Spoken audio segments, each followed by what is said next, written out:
السلام عليكم ورحمة الله وبركاته. الفاتحة. أعوذ بالله من الشيطان الرجيم. بسم الله الرحمن الرحيم. الحمد لله رب العالمين الرحمن الرحيم مالك يوم الدين إياك نعبد وإياك نستعين اهدنا الصراط المستقيم صراط الذين أنعمت عليهم غير المغضوب عليهم ولا الضالين آمين. الحمد لله وكفى صلاة وسلاما دائمين متلازمين على حبيبنا المصطفى وعلى خاتمهم وأكرمهم وأشرفهم حبيب الله وحبيبنا وشفيعنا وزخرنا ومولانا محمد صلى الله عليه وسلم وعلى آله الطاهرين وأصحابه المجاهدين أنه بلغ الرسالة وأدى الأمانة ونصح الأمة وكشف به الغمة وجاهد في سبيل الله حق جهاده حتى أتاه اليقين. تركنا على محجة البيضاء ليلها كنهارها لا يزيغ عنها إلا هالك. اللهم افتح بيننا وبين قومنا بالحق وأنت خير الفاتحين. رب اشرح لي صدري ويسر لي أمري واحلل عقدة من لساني يفقه قولي. اللهم إنا نسألك حبك وحب من يحبك والعمل الذي يبلغنا حبك. اللهم أرنا الحق حقا وارزقنا اتباعه وأرنا الباطل باطلا وارزقنا اجتنابه. اللهم إنا نعوذ بك من علم لا ينفع ومن قلب لا يخشع ومن نفس لا تشبع ومن دعوة لا يستجاب لها. اللهم آمين يا رب العالمين. Yang dihormati Tuan Imam, Tuan Bilal, seluruh ahli jawatan kuasa Surau At-Taqwa, tuan-tuan, puan-puan, hadirin, hadirat, muslimin, muslimat, jamaah yang dikasihi dan dirahmati oleh Allah Subhanahu wa taala. Pertamanya marilah sama-sama kita mengungkap dan memperbanyakkan ucapan syukur kita kepada Allah. Kalimah alhamdulillah yang semestinya kita sebut dan membiasakan ucapan seumpama ini. Kerana dalam kehidupan kita ini pelbagai nikmat sama ada kita sedari ataupun tidak tetap diberikan dan dikurniakan oleh Allah Subhanahu wa taala kepada kita. Dan mudah-mudahan dengan ucapan alhamdulillah yang kita sebut dan seringkali kita ungkapkan itu sebagai menandakan pengiktirafan diri kita sebagai hamba kepada Allah, dan pada saat yang serupa sebagai tanda syukurnya kita kepada Allah atas balasan nikmat-nikmat yang telah pun Allah Subhanahu wa taala berikan kepada kita. Tanpa kita sedari dengan nikmat-nikmat seumpama inilah yang memberikan kebahagiaan kepada kita. Dalam sebuah hadis riwayat daripada Ibn Majah, Baginda sallallahu alaihi wasallam pernah bersabda, "Man asbaha minkum aminan fi sirbi, mu'afa fi jasadi, indahu qutu yaumihi, faka'annama khizalahu ad-dunya bihazafiriha." Barang siapa yang di waktu paginya Allah kurniakan dengan 3 nikmat. Nikmat yang pertama, Rasulullah mengatakan aminan fi sirbi, hidupnya dalam keadaan aman, damai, tiada apa pun tekanan-tekanan yang dilalui pada dirinya maupun ahli keluarganya. Yang keduanya, mu'afa fi jasadi, dikurniakan kepadanya kesihatan pada tubuh anggota badannya. Dan yang ketiga, Rasulullah mengatakan indahu qutu yaumihi, pada hari tersebut dia memiliki bekalan makanan yang dapat dimakan pada hari tersebut. Faka'annama khizalahu ad-dunya bikhazafiriha, maka seakan-akan hari yang dilalui dengan 3 nikmat yang dikurniakan itu, seakan-akan dunia itu menjadi miliknya. Artinya hidupnya seakan-akan bebas, hidupnya adalah merupakan hidup yang paling bahagia apabila Allah Subhanahu wa taala kurniakan nikmat tersebut. Namun malangnya terkadang insan manusia itu seringkali lupa akan nikmat tersebut dan tidak melahirkan tanda-tanda syukurnya dengan bertahmid dan melaksanakan ketaatan kepada Allah. Mudah-mudahan Allah menjelmakan dalam diri kita sifat untuk sentiasa mengingati Allah dan kita memulakan ingatan kita ini dengan sentiasa melafazkan ucapan-ucapan yang menyucikan Allah, mengagungkan Allah dan pujian kepada Allah Subhanahu wa taala. Mudah-mudahan Allah menerima kita sebagai hamba yang layak untuk masuk ke dalam syurganya. Allahumma amin ya rabbal alamin. Para hadirin dan hadirat, muslimin, muslimat, jamaah yang dikasihi dan dirahmati Allah. Malam ini kita menyambung semula pengajian kita di dalam kitab Riyadhus Salihin. Catatan daripada Imam An-Nawawi rahimahullah, wa nafa'ana bi'ulumihi fid darain. Bab yang kita bicarakan masih lagi di dalam bab as-sidqi ataupun bab yang merujuk kepada kejujuran, amanah, dan masuk kepada hadis yang ke-6 di dalam bab tersebut. Dalam hadis yang ke-6 yang disebutkan oleh Imam An-Nawawi ataupun disusun oleh Imam An-Nawawi rahimahullah, as-sadisu an Abi Khalid Hakim ibn Huzam radhiyallahu anhu qala قال رسول الله صلى الله عليه وسلم البيعان بالخيار ما لم يتفرقا فإن صدقا وبينا بورك لهما في بيعهما وإن كتما وكذبا محقت بركة بيعهما. Sabda daripada Nabi sallallahu alaihi wasallam daripada Abi Khalid Hakim ibn Huzam bin Hizam radhiyallahu anhu telah bersabda, baginda Rasulullah sallallahu alaihi wasallam menyebutkan al-bai'ani bil khiyar. Al-bai' jual beli. Walaupun dalam bahasa Melayu kalau kita sebut al-bai' itu jual, tapi bila disebut dalam hadis Nabi sallallahu alaihi wasallam dengan kalimah musanna dua, iaitu al-bai'ani, ia merujuk kepada jual dan beli. Kenapa disebut kedua-duanya jual? Kerana di zaman Nabi sallallahu alaihi wasallam bahkan sebelum daripada itu berlakunya mubadalah. Artinya pertukaran barang dengan barang. Jual, dia tukar dengan satu barang dan kemudian cara belinya pun ditukar dengan barang tersebut. Dia tidak seumpama kita menggunakan wang sebagai pembelian sesuatu barang yang dibeli dan penjual mengambil wang yang diterima. Jadi sebab itu disebut dengan istilah al-bai', seakan-akan kedua-dua orang manusia ketika itu sedang menukar ataupun menjual barang masing-masing pada saat tersebut.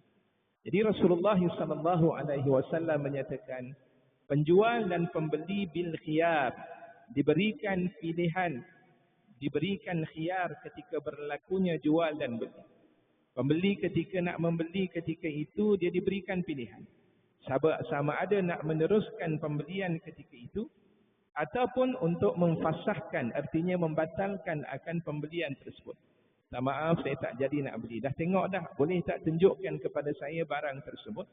Maka penjual pun memberikan barangan tersebut kepadanya dan dilihat sempurna barang tersebut.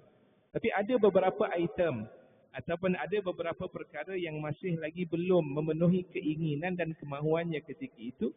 Akhirnya pembeli kata, saya tak jadi nak beli barang tersebut.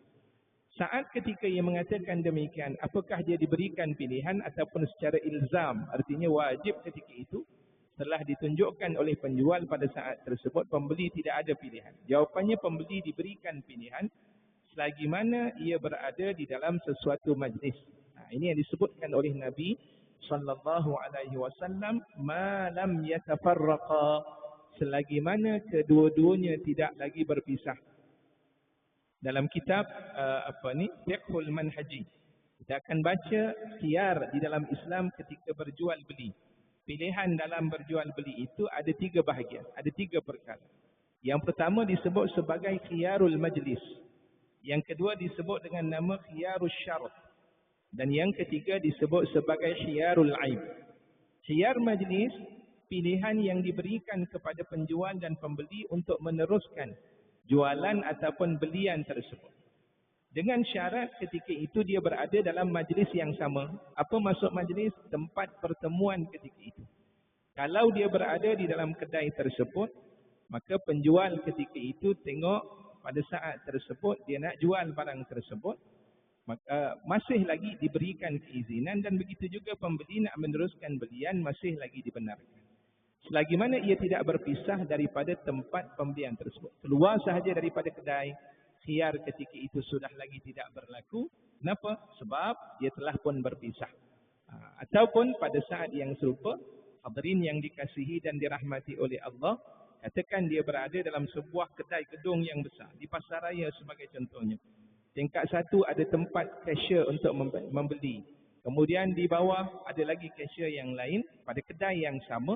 Pada saat ketika dia berjual membeli barang sesuatu itu pada tempat yang sama ataupun pada tingkat yang sama, selagi mana ia tidak keluar daripada tingkat tersebut, dia masih lagi diberikan pilihan untuk menukar ataupun untuk menarik balik pembelian ataupun penjualan tersebut. Ini dinamakan dengan nama khiyar majlis. Sementara yang kedua, yang disebut sebagai khiyarus syarti, khiyar syarat. Ada jual beli yang dilakukan dengan bersyarat, walaupun akad telah pun termetri. Dalam keadaan yang demikian, waktu itu saya jual dan pembeli menyatakan saya beli dan akhirnya mereka keluar. Tapi dalam perkara tersebut ada syarat yang telah dikemukakan. Kalau hari ini kita tengok tuan-tuan belilah apa pun, dapur gas sebagai contohnya, peti ais dan sebagainya, di situ ada syarat-syaratnya. Ini sebenarnya disebut dalam Islam sebagai khiyar syarat, selagi mana ia mengikuti menepati dengan syarat-syarat yang diberikan ketika itu, maka penjual boleh untuk mengembalikan barang yang dijual, boleh mengambil semula barang yang diambil, dan begitu juga pembeli boleh memulangkan barang yang dibeli mengikut kepada item dan juga syarat-syarat yang diberikan. Ini dinamakan dengan nama khiyar syarat. Dan kemudian yang ketiga, dan di situ ada beberapa syaratnya, tuan-tuan nanti boleh rujuk di dalam kitab-kitab fiqh, perbicaraan berkaitan tentang jual dan beli. Dan kemudian yang ketiga disebut dengan nama khiyarul aib, iaitulah khiyar pilihan yang dibuat walaupun selesai daripada jual beli tersebut, yang tanpa disedari oleh pembeli rupa-rupanya ada kecacatan.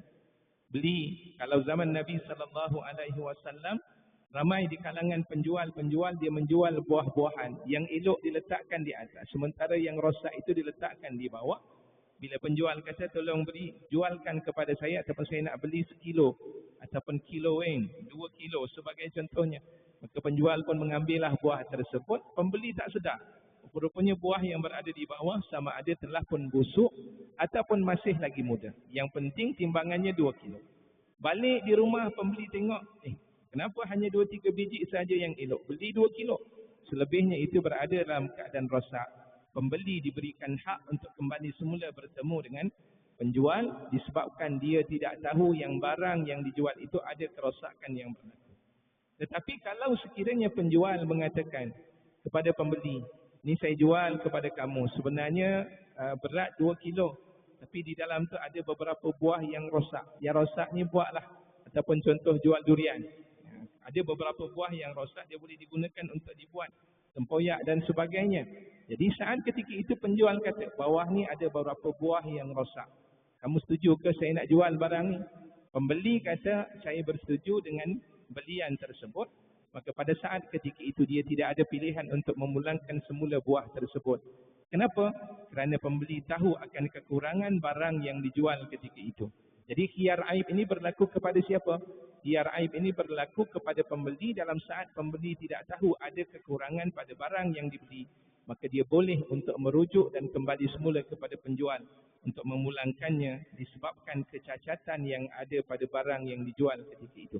Dan inilah 3 jenis khiyar yang diletakkan dalam sistem jual beli menurut mazhab Asy-Syafi'i. Baik, dalam hadis ini menyatakan tentang syariat pensyariatan khiyarul majlis. Maknanya pilihan yang dilakukan oleh penjual dan pembeli pada tempat mereka membeli barang tersebut selagi mana kedua-duanya tidak berpisah. Fa in sadaqa wa bayyana burika lahu ma fi bai'ihima. Maka jika sekiranya kedua-duanya benar, penjual kata, dia mengatakan kepada pembeli, ni barang yang saya beli ni memang ori, barang ni tidak tipu, saya tidak tipu, dan barang ni sebenarnya semuanya elok. Tidak ada apa pun kerosakan yang ada. Pembeli kata, ya terima kasih, dan pembeli pun bercakap benar, sedekah. Dan itu hadis mengatakan dengan kalimah sedekah ni merujuk kepada dua orang. Penjual berkata benar dan pembeli pun berkata benar. Saya beli. Dia menggunakan duit yang betul-betul ori, bukan duit palsu ketika itu. Kalau sekiranya penjual dia menjual barang yang betul, barang yang benar, barang yang tidak berlaku penipuan ketika itu, dan pembeli pula menipu, maka barang tersebut bagi pembeli tidak akan diberkati oleh Allah Subhanahu wa taala. Keberkatan itu ada pada penjual tapi tidak berlaku kepada pembeli. Kenapa? Kerana pembeli ketika itu berbohong dan juga menipu. Zaman sekarang nak menipu macam-macam boleh berlaku. Apatah lagi menggunakan barcode tu. Ya, bila tengok ni tolong gunakan kod yang ada, kita pun duk kata okey saya dah bayar. Rupa-rupanya dia tidak lagi membayar barang yang hendak dibeli pada saat ketika itu. Tetap sahaja mereka yang berbohong, maka barang yang diambil ketika itu tidak akan diberkati oleh Allah Subhanahu wa taala. Apa maksud barakah? Barakah itu bermaksud ziyadatul khair. Rugilah sesiapa yang apabila barang yang diambil ketika itu tiada keberkatan, maka akhirnya akan menimbulkan kesusahan, kepayahan dan pelbagai bentuk perkara-perkara yang tidak akan menyenangkan dalam kehidupan. Kenapa? Kerana kebaikan yang ada pada barang yang diambil itu sudah ditarik balik ataupun diambil oleh Allah Subhanahu wa taala. Wa in katama, jika sekiranya kedua-duanya berbohong, katama menyembunyikan akan kekurangan-kekurangan yang ada. Wa kadzaba, dan kedua-duanya berdusta, muhiqat barakatu bai'ihima, maka akan dihilangkan keberkatan pada jual beli kedua-duanya. Wal iyazu billah. Inilah dia Islam, para hadirin yang dikasihi dan dirahmati Allah. Kita nak mengambil hak, dia tidak sewenang-wenang. Mengambil hak tanpa kebenaran dinamakan sebagai mencuri. Mengambil hak dalam saat ketika kedua-duanya mengetahui tetapi berlakunya penipuan, maka ketika itu mereka berbohong, maka hilanglah keberkatan yang diberikan oleh Allah Subhanahu wa taala pada jual beli tersebut, maka akhirnya mereka berada dalam keadaan rugi. Para hadirin yang dikasihi dan dirahmati Allah, kesimpulan yang boleh kita ambil daripada hadis ini, di antaranya disebutkan dalam beberapa kitab-kitab, saya cuba untuk meringkaskan dari sudut khulasah, ringkasan daripada beberapa kitab berkaitan tentang pengajaran hadis ini. Pertamanya, hadis ini membuktikan wujudnya khiyaru majlis di dalam akad jual beli. Telah pun saya berjelaskan tadi, salah satu di antara jenis jual beli ini disebut sebagai ataupun pilihan yang dibenarkan oleh penjual dan juga pembeli, itu disebut dengan nama khiyar majlis. Yang kedua, wajib memperlihatkan kecacatan pada barang yang dijual. Subhanallah.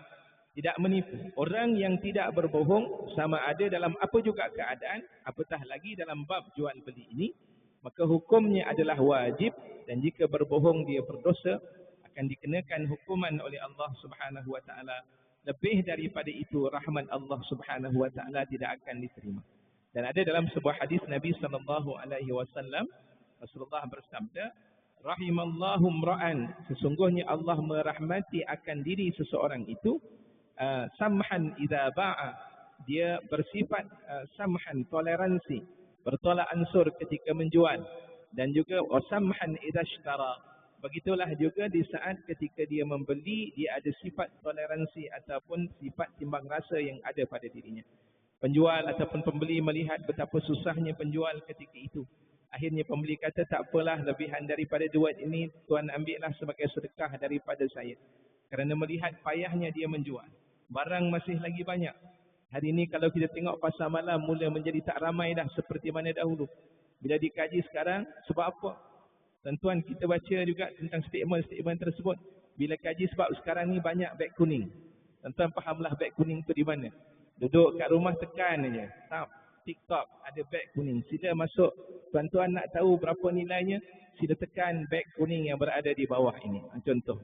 Maka senang untuk mendapat wang tersebut. Saya masuk dalam beberapa bengkel yang ada. Dia kata, Ustaz nak jual beli ni senang je. Ustaz ambil barang orang lain dalam TikTok tu, dan kemudian Ustaz nak jadikan beg kuning, masukkan dalam beg kuning Ustaz boleh dapat persen daripada jualan tersebut. Mudah zaman sekarang tuan-tuan. Tuan-tuan yang tak ada duit nak cari duit boleh. Tapi pandai bercakaplah ketika itu. Time waktu ketika live ataupun kita rakamkan. Tuan ingin membeli barang ni bagus dan sebagainya, saya telah pun gunakan. Tengok lagi ni wajah boleh dipercayai. Dan akhirnya tengok sebulan adalah dapat wang masuk daripada beg kuning tersebut. Maka mudah untuk memperolehinya. Zaman sekarang zaman yang cukup mudah dengan hal tersebut. Penjual yang ada di pasar malam mula mengadu. Kenapalah tak ramai orang yang datang. Sebab apa? Sebab mereka mudah nak dapat. Makanan zaman sekarang ni tekan sahaja. Di Shopee sebagai contohnya ada jual makanan. Tekan tak sampai setengah jam boleh sampai. Apa yang kita nak semua, yang penting al-fulus mawjud. Maknanya duit tu ada. Bila ada duit sahaja segala-galanya kita boleh beli dalam tempoh masa yang cepat. Isteri tak masak ketika itu, tak apa, jangan bimbang. Tak masak pun tak apa. Malam ni kita makan makanan yang sedap. Carilah apa pun makanan yang ada, tekan setengah jam sesudah daripada itu pun sampai. Surau Allah malam ni ustaz makanan tak siap sedia. Tak apa, Shopee ada. Tekan saja tap, makanan akan sampai sekian banyaknya. Sebab kedai-kedai yang ada dalam Shopee, kedai yang ada dalam TikTok dan sebagainya itu semua sudah siap disediakan. Tinggal lagi pelanggan yang ingin membeli ketika itu datang mengeluarkan wang melalui online, maka mudah untuk disampaikan. Baik, para hadirin yang dikasihi dan dirahmati Allah, yang penting wajib untuk memperlihatkan kecacatan pada barang yang dijual. Kalau barang tersebut rosak, beritahu kepada pembeli bahawa barang tersebut rosak. Kereta nak dijual, tengok aksiden banyak. Akhirnya kita pun touch up lah kereta tersebut. Ketuk sana, ketuk sini, macam mana barang ni elok. Ya, tengoklah, cantik lagi. Memang berkilat sebab cat baru. Enjin pun nampak dicat dengan cat yang baru. Akhirnya nampak macam baik dan elok. Rupa-rupanya tidak lama sampai 2 bulan rosak. Kenapa? Kerana jual beli tersebut dasarnya adalah di atas dasar penipuan. Baginda sallallahu alaihi wasallam menyebut man ghasyana falaysa minna. Barang siapa yang berbohong di kalangan kita ini, maka mereka bukan daripada kalangan kami, bukan daripada kalangan umat Nabi Muhammad sallallahu alaihi wasallam. Seterusnya perkara yang ketiga, berbohong merupakan sebab hilangnya keberkatan. Perkara yang penting dalam hidup kita ini adalah barakah. Kita berkahwin nak melahirkan keberkatan. Kita hidup nak lahirkan barakah dalam hidup kita. Dan ini yang disebutkan oleh Allah Subhanahu wa taala, walau anna ahlal qura amanu wattaqau lafatahna alaihim barakatim minas sama'i wal ardh. Kalaulah sekiranya walau anna ahlal qura, jika sekiranya penduduk dalam sesebuah negeri itu amanu wattaqau, mereka itu beriman dan mereka bertakwa kepada Allah Subhanahu wa taala, nescaya kami akan bukakan kepada mereka itu keberkatan daripada langit. Barakatim minas sama'i wal ardh. Berkat daripada langit dan keberkatan daripada bumi. Mudah perjalanan kita. Allah permudahkan. Kenapa? Allah kurniakan kepada kita keberkatan. Nak bekerja mudah, orang lain bersusah payah. Dahlah kita datang lewat, tiba-tiba kita pula yang ketika itu dapat. Orang lain datang menunggu. Tengok, tunggu tak dapat apa-apa, Allah permudahkan kita. Cari parking sebagai contohnya, penuh dah parking tersebut. Tiba-tiba time waktu kita sahaja masuk ke dalam, ada kereta yang mengundur nak keluar, kita dipermudahkan perjalanan dan pergerakan oleh Allah. Semuanya ini adalah merupakan barakah yang Allah Subhanahu wa taala berikan kepada kita. Sebab apa tuan-tuan? Kerana kita disayangi oleh Allah Subhanahu wa taala. Tuan-tuan, mudah dari sudut matematik dalam Islam ini. Makhluk yang ada di muka bumi ini semuanya makhluk Allah. Mereka tunduk kepada Allah Subhanahu wa taala. Cuma kita tidak tahu bagaimana kehidupan makhluk tersebut. Yang nampak hidupnya kita, hakikatnya seluruh makhluk yang ada ini adalah milik Allah. Dan bila mana Allah menyayangi kita, maka pada saat yang serupa Allah akan mengarahkan kepada malaikat untuk mengisytiharkan. Malaikat Jibril isytiharkan kepada langit dan bumi ini bahawa si fulan bin si fulan ini dicintai dan disayangi oleh Allah.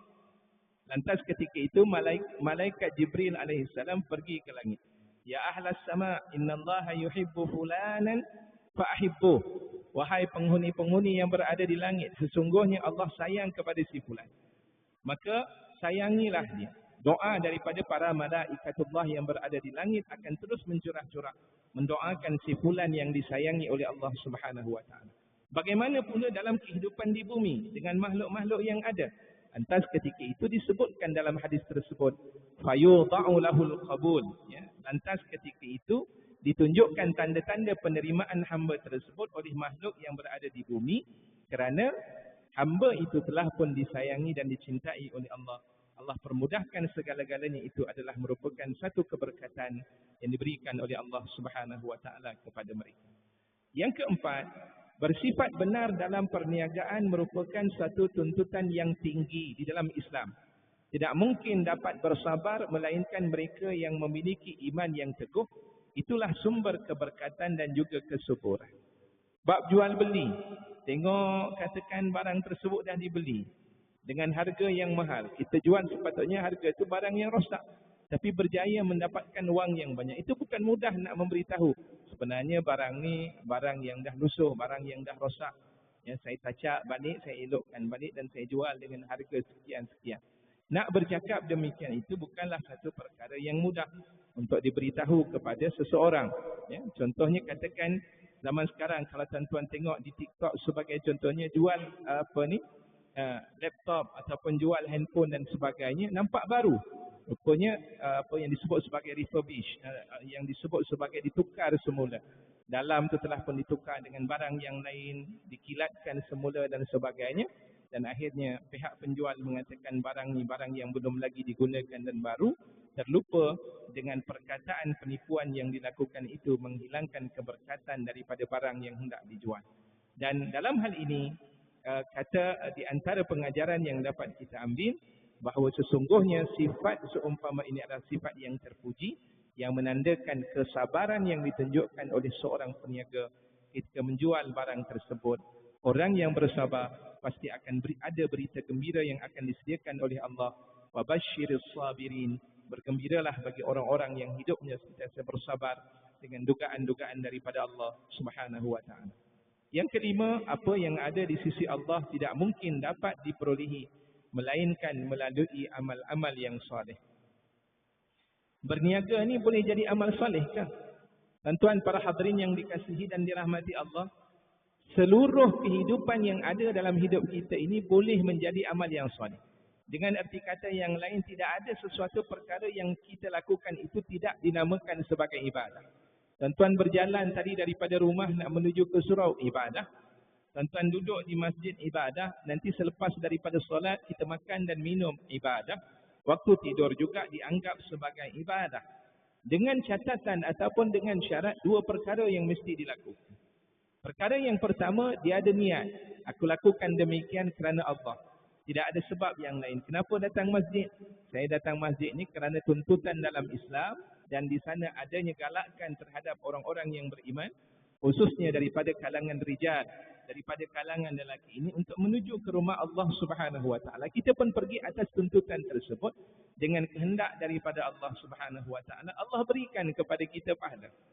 Kita minum pada malam ni, minum. Kenapa kita minum? Kerana adanya galakkan daripada Allah. Kulu washrabu wala tusrifu. Makanlah olehmu dan minumlah olehmu, cuma jangan berlebih-lebihan. Minum sampai lupa. Hakikat minum itu adalah untuk menghilangkan dahaga. Makan. Hakikat daripada makan itu membolehkan kita melakukan lagi ibadah yang lain. Jadi jangan sampai kita lupa had yang telah ditentukan oleh Allah, niat kerana Allah, dan kita lakukan amalan itu atas dasar amalan yang telah pun diajar oleh Allah Subhanahu wa taala. Maka di sana adanya pahala yang akan dikurniakan oleh Allah Subhanahu wa taala. Tuan-tuan memakai pakaian, ibadah tak? Dia akan menjadi ibadah. Kenapa memakai pakaian? Sebab nak menutup aurat. Maka menutup aurat itu adalah tuntutan dalam Islam. Kita akan diberikan pahala oleh Allah Subhanahu wa taala. Maknanya tidak ada satu pun perkara yang tidak ada diberikan pahala ketika kita melakukan. Dan inilah yang kita sebutkan ketika menunaikan ibadah solat.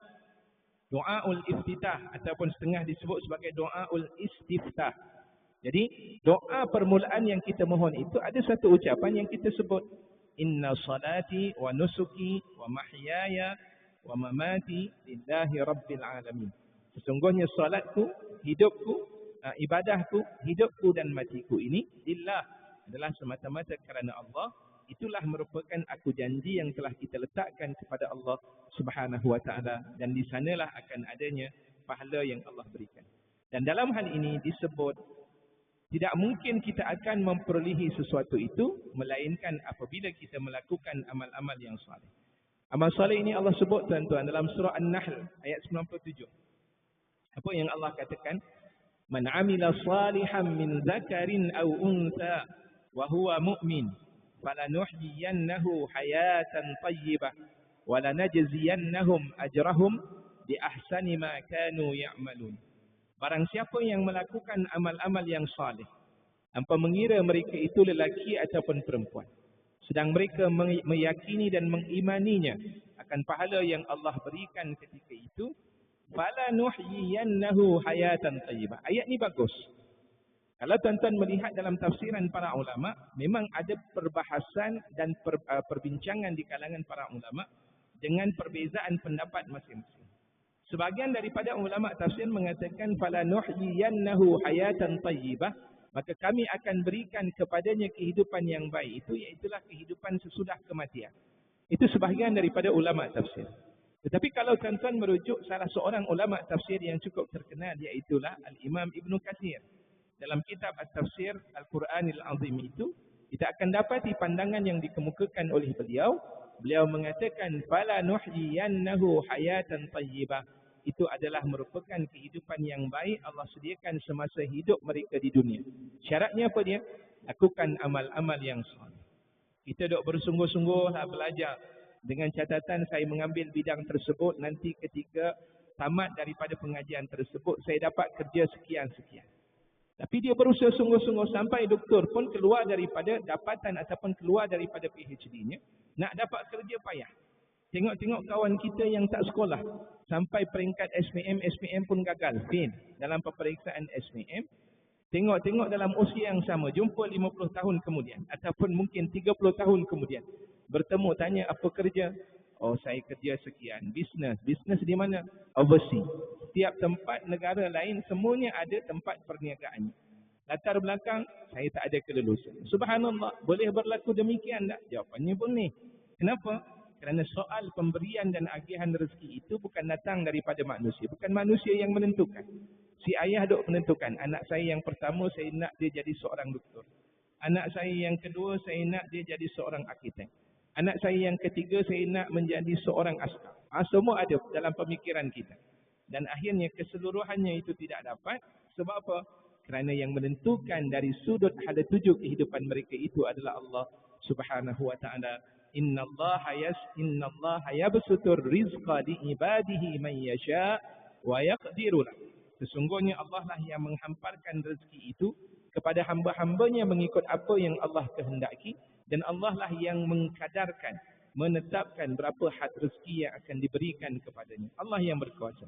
Tinggal lagi bagi kita, bukan kita mengambil ayat itu sebagai penyerahan diri kita. Dan Allah kata bagi rezeki begitu, tak payah kerjalah kita sebab Allah yang menentukan rezeki. Tidak. Dalam aliran mazhab ahli sunnah wal jamaah mengajar pada kita berusaha. Usaha itu adalah sebahagian daripada tawakal kita kepada Allah. Dan Allah lah yang menentukan. Fa idza azamta fatawakkal 'ala Allah. Setelah kamu berusaha dan bertawakallah kamu kepada Allah Subhanahu wa ta'ala, kerana segala-galanya yang menentukan itu adalah Allah Subhanahu wa ta'ala. Para hadirin yang dikasihi dan dirahmati Allah, daripada hadis ini menunjukkan betapa pentingnya kita melakukan amal yang salih, dan dalam hal ini perniagaan yang benar dan jujur, jual beli yang jujur itu adalah merupakan salah satu amal yang salih, dan disitulah akan lahirnya keberkatan dan kebaikan yang akan diberikan oleh Allah Subhanahu wa ta'ala di dunia ini. Bahaya maksiat dan dosa akan menghilangkan kebaikan di dunia dan juga di hari akhirat. Jadi jelas sekali, dunia pun Allah tidak akan memberikan kebaikan. Kaya, tapi kekayaan itu menyusahkan dalam kehidupannya. Kaya tetapi sakit banyak. Hasil kekayaannya banyak, habis duit tersebut untuk memulihkan penyakit yang dihadapi. Kaya, tapi kehidupannya tidak membahagiakan. Anak-anak semuanya tidak menjadi, ataupun anak-anaknya menyusahkan dalam kehidupannya. Ataupun isterinya, begitulah keadaan yang berlaku. Disebabkan kaya tetapi tidak diberikan keberkatan oleh Allah akibat daripada dosa dan maksiat yang dilakukan dalam kehidupannya itu, maka kebaikan-kebaikan yang ada ditarik dan diambil oleh Allah Subhanahu wa ta'ala. Di hari akhirat kelak, catatan-catatan kejahatan itu akan dikira sebagai bebanan-bebanan yang akan dibawa untuk melayakkan dirinya memperolehi azab api neraka Allah Subhanahu wa taala wal iyaz billah. Hadirin yang dikasihi dan dirahmati Allah, inilah di antara beberapa perkara-perkara yang berkaitan di dalam hadis yang keenam yang merupakan hadis yang terakhir dalam bab sidqi, dalam bab kejujuran dan juga benar. Dan kemudian kita sambung kepada hadis berikutnya ataupun bab berikutnya di dalam kitab ini yang disebut sebagai babul muraqabah. Bab muraqabah. Apa maksud muraqabah? Apa maksud daripada kalimah muraqabah? Kita pernah mendengar ayat Allah sebut dalam Al-Quran, ma yalfidhu min qawlin illa ladaihi raqibun atid. Tidaklah seseorang itu melafazkan apa-apa ungkapan daripada mulut. Dia bercakap, sama ada dia bercakap dengan temannya, ataupun dia bercakap dalam keadaan bersendirian, ataupun dia bercakap dalam keadaan orang tidak melihat ketika itu, tapi mereka tidak akan dapat melepaskan setiap bicara dan ucapan tersebut itu daripada pandangan Allah melalui perantaraan malaikat-malaikat yang Allah sediakan. Pada ayat tersebut Allah mengatakan, apa yang dilafazkan min qaulin, disebut dalam ayat itu dalam bentuk umum. Qaul, apa ungkapan apa? Segala apapun ungkapan yang terkeluar daripada mulut seseorang. Illa ladaihi raqibun atid, melainkan di sisinya ada malaikat yang disebut sebagai raqib dan juga atid. Jadi kalimah muraqabah, raqib itu daripada kalimah yang sama. Akarnya daripada kalimah yang sama, iaitu daripada akarnya, iaitulah ra, qaf dan juga ba. Raqabah. Ya.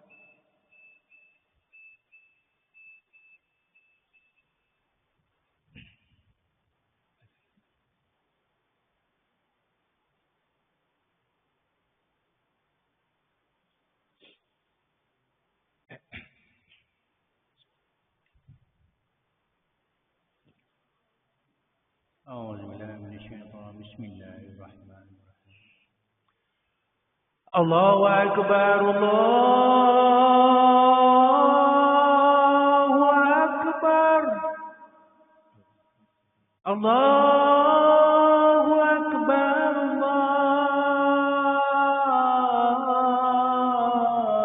Allahu Akbar.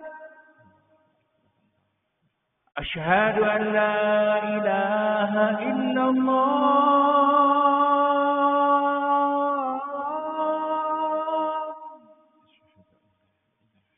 Asyhadu an la ilaha illallah.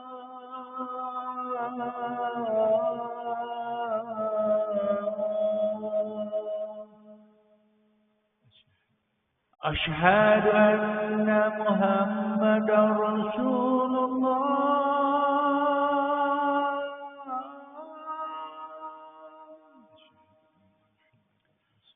Asyhadu anna Muhammadar Rasulullah.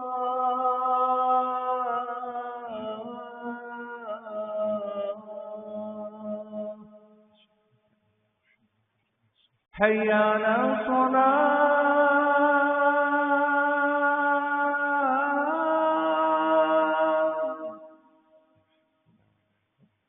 Hayya 'alal shalah.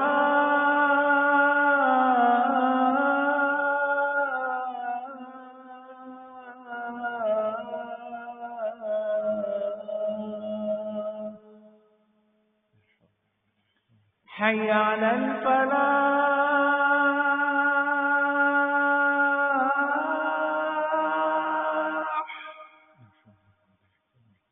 Hayya 'alal falah.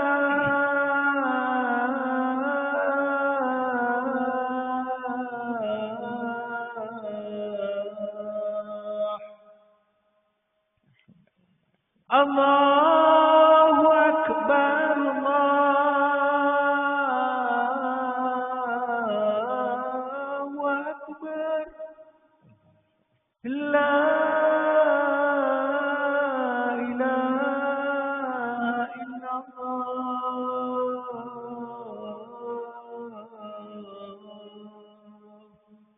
La ilaha illallah. Allahumma rabbana samawati wal ardi. آتي سيدنا محمد الوسيلة والفضيلة وشرف ودرجة عالية وضاه مقام محمود الذي وعده إنك لا تضيع إنك لا. Baik, kembali sedikit sebelum kita menamatkan perbincangan kita. Jadi kalimah muraqabah ini apa dia? Muraqabah itu dalam bahasa Arab, dia adalah merupakan kata terbitan masdar. Ya, dia merupakan kata terbitan muraqabah daripada perbuatan raqabah. Dalam bahasa Arab, perbuatan itu asal kepada perbuatan terdiri daripada 3 huruf. Ya, asal sesuatu perbuatan itu dia terdiri daripada 3 huruf. Kataba, kaf, ta, ba, ra, qara'a, qaf, ra, hamzah, jalasa, jim, lam, sin. Jadi semuanya 3 huruf. Dan kemudian dalam bahasa Arab dia ada disebut dengan nama istilah-istilah yang tertentu. Ada disebut dengan nama sulasi mazid, ya. Ataupun disebut dengan ada fi'il sulasi, fi'il yang terdiri dari perbuatan yang terdiri daripada 3 huruf dan dia ditambah dengan huruf-huruf imbuhan. Kalau bahasa kita bahasa imbuhan. Dan setiap imbuhan itu dia memberikan makna-makna yang tertentu. Ada imbuhan yang diletakkan di awal. Contoh saya sebut sesuatu perbuatan yang tidak melampau. Contohnya kalimah qa'ada. Qa'ada artinya duduk. Dia telah duduk. Saya letakkan hamzah di awal. Ini imbuhan. Imbuhan hamzah saya letakkan di awal. Bunyinya jadi aq'ada. Aq'ada ni maksudnya apa? Dia bukan duduk. Aq'ada Muhammadan, dia telah mendudukkan Muhammad. Muhammad tengok berdiri, kesian dia duduklah. Tak nak duduk. Dan akhirnya dia paksa Muhammad duduk, mendudukkan Muhammad. Sama ada diangkat dan sebagainya, meletakkan Muhammad itu pada tempat duduk tersebut, maka kita akan sebut dengan aq'ada. Qa'ada. Kalimah qa'ada. Ada perbuatan yang ditambah huruf yang sama, tetapi diletakkan tasydid. Perkataan yang asalnya qa'ada, bunyinya jadi aq'ada ditambah hamzah, dan ada kalanya diletakkan tasydid di tengah-tengah. Itu tambahan sebenarnya, huruf tambahan. Apa tujuan huruf tambahan itu? Para ulama-ulama bahasa, dia akan tentang belajar bab ni memang seronok. Tapi kalau katakan tak ada rasa seronok, dia akan menjadi beban pada kita. Sebab dia akhirnya akan syahid. Di sana dia akan tengok Allah Ustaz minta maaf sedikit-sedikit. Dia perlu pembelajaran ini dipahami dengan cara yang menariklah. Bagaimana caranya itu terpulang kepada guru yang nak mengajar. Ada satu kitab dia, dalam bahasa Arab ni 3 kitab ni mesti merupakan rujukan utama nak belajar bahasa Arab. Satu namanya pengajian ilmu nahu. Ilmu nahu ini iaitulah ilmu nak mempelajari kedudukan kalimah dalam sesuatu ayat. Kalimah ni marfu' ke, kalimah ini mansub ke, kalimah ini majrur. Itu dalam bab ilmu nahu. Dan setiap yang marfu' ni ada nama-namanya yang tertentu. Kalau kalimah itu marfu', ada kalanya namanya adalah mubtada'. Ada kalanya namanya adalah khabar. Ada kalanya namanya adalah fa'il. Ada kalanya namanya adalah naibul fa'il. Ada kalanya namanya adalah isim kana. Ada kalanya namanya adalah khabar inna. Macam mana caranya? Tengok dulu ayat tersebut bagaimana. Dan ada beberapa kalimah catatan berikutnya. Kalau dia mansub ni baris atas, asal.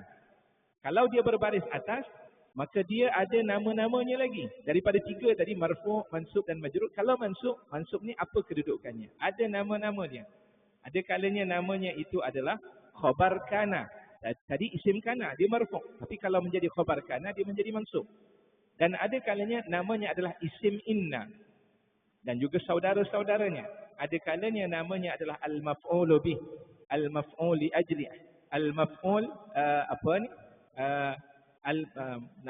maf'ulul mutlaq ataupun di at-tamyiz, al-hal, al-maf'ul ma'ah.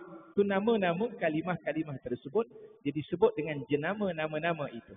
Tengok pada kedudukan. Macam mana nak kenal? Itu kena belajar. Dan kemudian yang ketiga, majrur. Majrur ni paling mudah. Isim tersebut sesuatu kata nama yang letaknya selepas huruf jar, selepas harfu jarrin. Cuma kita nak kenal apa itu huruf jar. Selepas mana-mana kalimah yang letak selepas huruf jar, isim yang letak selepas huruf jar, maka dia akan dibariskan dengan baris bawah. Namanya adalah majrur ataupun berlakunya idhafah. Idhafah ni apa dia? 2 isim yang digabungkan menjadi satu. Kalau dalam bahasa kita saya tak pasti apa namanya. Contoh, Isim itu, kata nama tersebut, dia tidak boleh dipisahkan. Kalau dipisahkan, dia memberikan makna yang berbeza. Contoh dalam bahasa kita, paling mudah saya suka untuk mengambil dua kalimah yang kalau dipisahkan tak sampai nak maknanya. Contoh apa dia? Kereta api. Tuan-tuan pisahkan antara kereta dan api, apakah maknanya sama? Jawapannya tak sama dengan kereta api. Kereta api dia mesti digabungkan. Kalau tak digabungkan, makna tak sampai. Saya pisahkan kereta, kereta lah. Saya pisahkan api, api lah. Siput babi, sebagai contoh. Saya letakkan, pisahkan siput, siput lah. Saya letakkan babi, babi. Tetapi siput babi, kita kenal tak dia siput babi? Kita kenal dia siput babi. Pisahkan, kita kenal tak? Kenal. Tapi bukan jasadnya itu seumpama siput babi. Dia akan berbeza. Dalam bahasa Arab, kalimah-kalimah seumpama ini dinamakan sebagai idhafah. Tidak boleh dipisahkan. Kalau dipisahkan, makna tak sampai. Dan bab idhafah ini ada namanya mudhaf dan ada namanya mudhafun ilaih. Yang mudhafun ilaih itulah yang berbaris bawah. Yang disebut dengan nama majrur. Mudah kan? Bab tersebut insya-Allah. Itu namanya bab ilmu nahwu. Yang kedua, iaitulah ilmu sarf. Yang disebut ataupun at-tasrif. Salah satu ilmu saraf ini ada satu cabangnya yang dinamakan dengan nama tasriful af'al. Bab ni dulu kami belajar waktu kecil. Sebab semasa sekolah rendah tu memang wajib diajar. Guru-guru dia akan tasmik bacaan tersebut. Sampailah masuk ke tingkatan 1, tingkatan 2, kami dah tak jadi masalah bab tasriful af'al. Sebab apa? Dia ajar pada kami kena menghafal.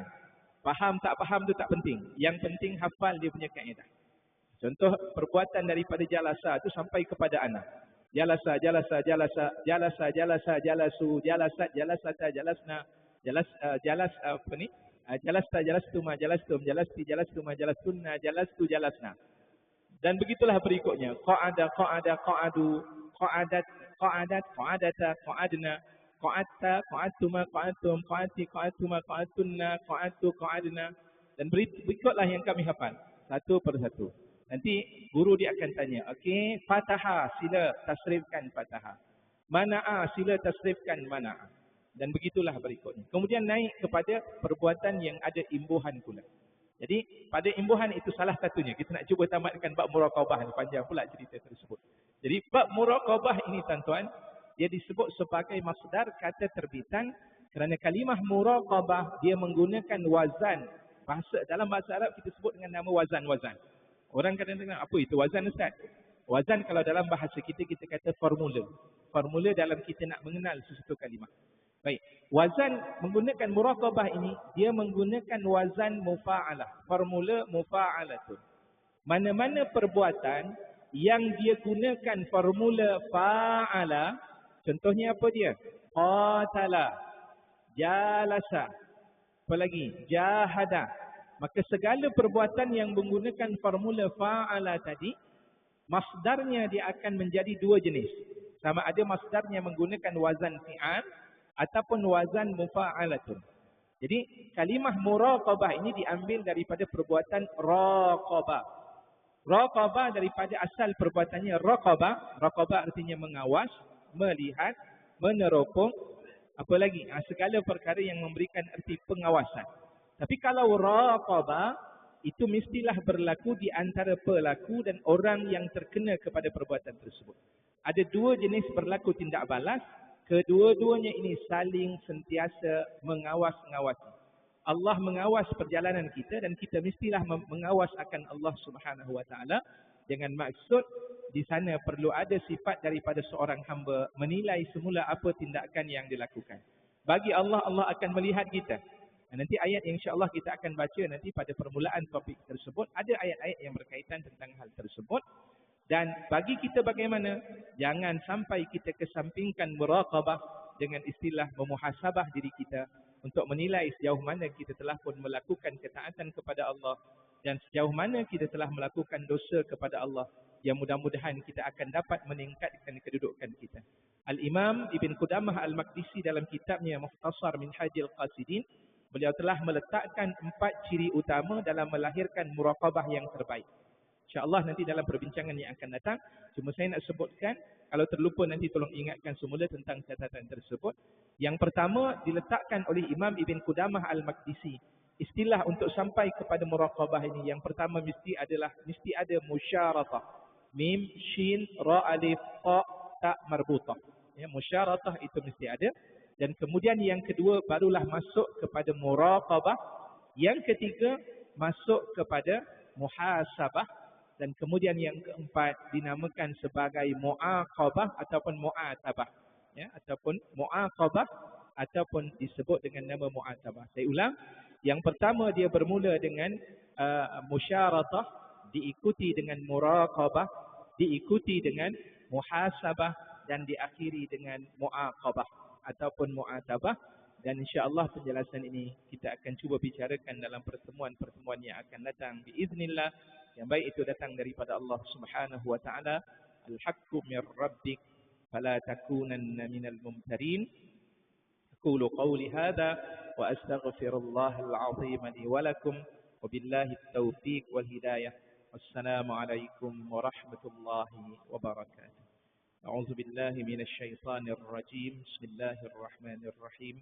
الحمد لله رب العالمين والصلاة والسلام على أشرف الأنبياء والمرسلين وعلى آله وصحبه أجمعين. اللهم اجعل جمعنا هذا جمعا مرحوما وتفرقنا من بعده تفرقا مباركا معصوما ولا تجعل فينا شكيا ولا مترودا ولا محروما برحمتك يا أرحم الراحمين. اللهم أعنا على ذكرك وشكرك وحسن عبادتك. ربنا هب لنا من أزواجنا وذرياتنا قرة أعين واجعلنا للمتقين إماما. ربنا آتنا في الدنيا حسنة وفي الآخرة حسنة وقنا عذاب النار. وصلى الله على سيدنا محمد وعلى آله وصحبه وسلم. الحمد لله رب العالمين. تقبل الله منكم.